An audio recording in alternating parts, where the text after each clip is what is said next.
Rule yourself with iron discipline, or you will be ruled by weakness forever. This is not a suggestion, nor a gentle whisper of philosophy. It is the law of survival for anyone who wishes to stand above the masses.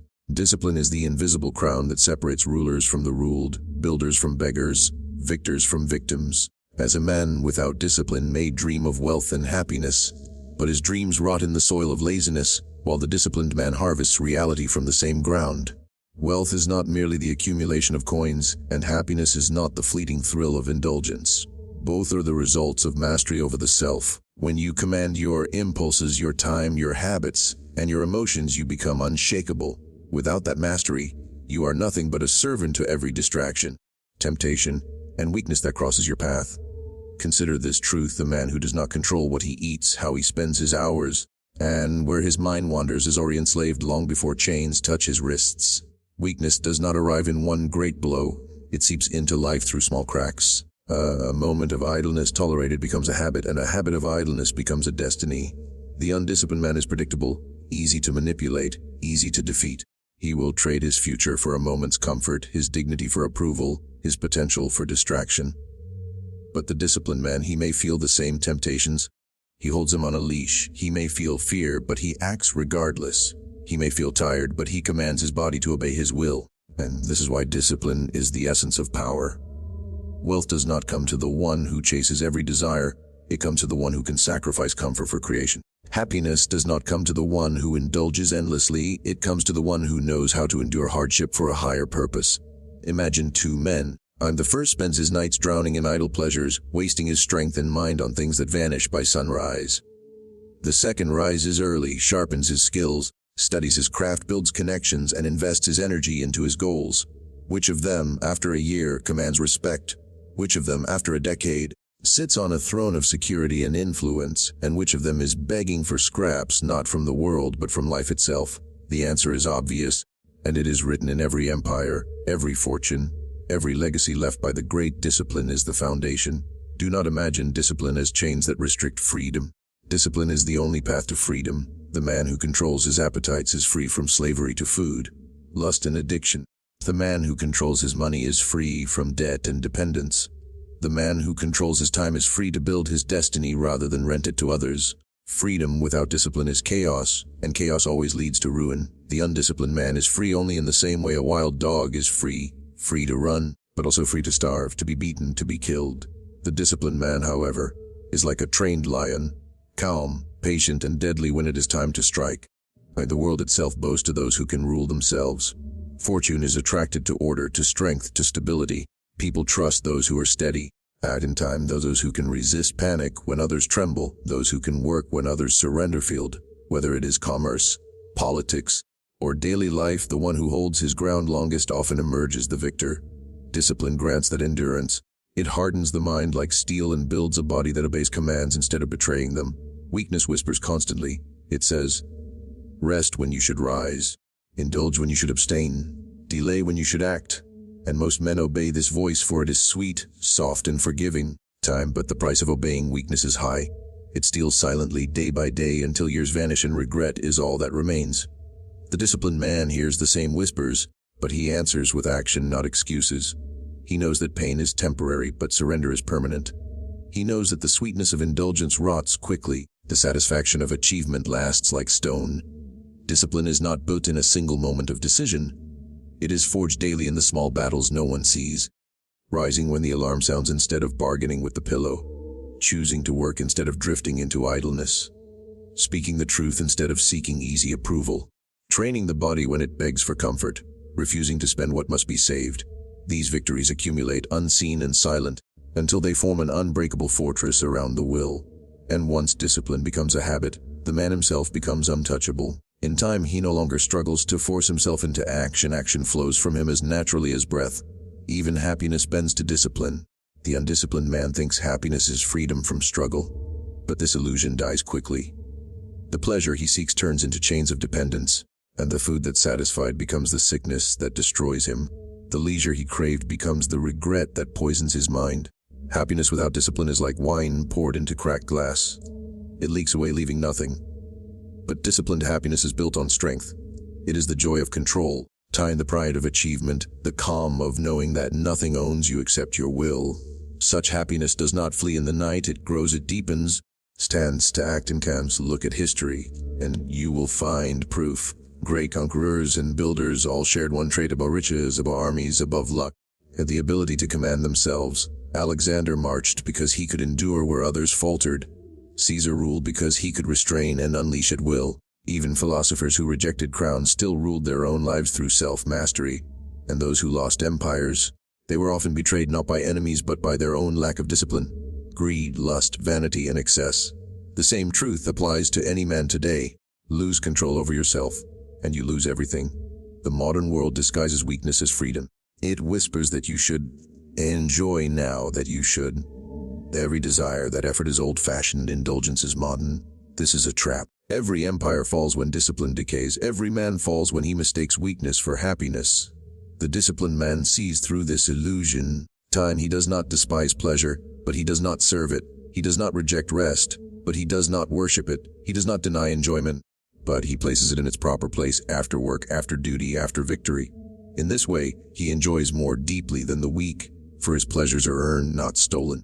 To rule yourself with iron discipline is to wield the one power that no one can take from you. Fortune can strip your wealth, enemies can attack your lands, death can steal your body, but discipline remains until your last breath. It is the inner citadel, the final defense, and the first weapon. Without it, all gains are temporary, all victories fragile, all happiness hollow. With it, even in poverty a man is rich in strength, even in hardship he is happy in resilience. Therefore the command is clear: rule yourself or be ruled by weakness. Train your body until it obeys. Discipline your mind until it focuses. Guard your time until it multiplies. Strengthen your will until it cannot be broken. Let others be slaves to distraction, slaves to indulgence, slaves to comfort. You will be master of yourself and therefore master of your fate. Guard your time as a king guards his throne, for it is the seat of both wealth and happiness. A man may lose gold and regain it, lose friends and find others, even lose health and recover some portion of it. But the man who loses time loses what can never be reclaimed. Time is not merely hours and minutes, it is the raw material from which all power, all prosperity, and all joy is shaped. It is the soil of destiny, and the undisciplined waste it as though the supply were infinite. They spend it in idleness, in distraction, in meaningless pursuits, and then they wonder why and why they hold nothing of worth. The wise man, however, guards his time with ferocity. He measures his hours as carefully as a treasurer counts gold. He gives them only to tasks that strengthen him, enrich him, or honor him. He knows that whoever commands his time commands his life, and so he allows no thief, no weakness, no triviality to rob him of it. Observe how time governs wealth. Every fortune begins not with luck, but with hours invested in labor, in skill, in strategy. And the man who squanders days on idle talk, on pointless amusements, or on the company of fools finds his purse empty, not by accident, but by his own negligence. The man who respects his hours, however, builds steadily. Even if he begins with nothing, his consistent use of time creates momentum. What others waste in distraction, he forges into advantage. Wealth is not magic, it is the compounded interest of well-spent hours. Each day, each moment, each decision to act instead of delay is a seed planted. In time, those seeds become harvests that no man can deny him. So too does happiness grow from the soil of time. The undisciplined seek happiness in pleasures that consume hours without return, endless entertainments, shallow diversions, fleeting indulgences. These may numb, but they do not satisfy. They leave behind only regret at the time lost. The disciplined, however, dedicate their hours to pursuits that bring lasting joy, the mastery of a skill, the building of bonds, the creation of something enduring. Their time produces meaning, and from meaning flows happiness. The laughter of a fool fades quickly, but the pride of a craftsman endures for a lifetime. The joy of indulgence is gone by morning, but the joy of a well-spent life strengthens even in old age. To guard time is to guard the throne of one's own sovereignty. A king who leaves his throne unguarded invites rebels, thieves, and traitors to seize it. A man who leaves his time unguarded invites every distraction, every idle companion, every vice to sit upon his throne and rule in his place. He becomes a servant in his own kingdom, obeying the commands of weakness rather than his own will.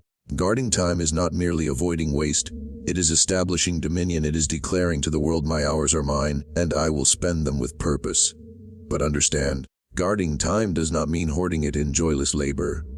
The wise man knows that rest, leisure, and even pleasure have their place, yet he chooses them deliberately. As a king grants favors to loyal subjects, not as a beggar accepts whatever scraps are thrown his way. He rests because it renews him, not because he is enslaved to laziness. He enjoys leisure because it enriches his spirit, not because he fears solitude. He spends time with others because they strengthen his resolve, not because he cannot endure his own company. In all things he remains the master of his hours. The danger is subtle, for time is stolen not in days but in moments. A conversation that stretches longer than it should, a glance at trivial distractions that turns into an hour wasted, a habit of postponing tasks until tomorrow.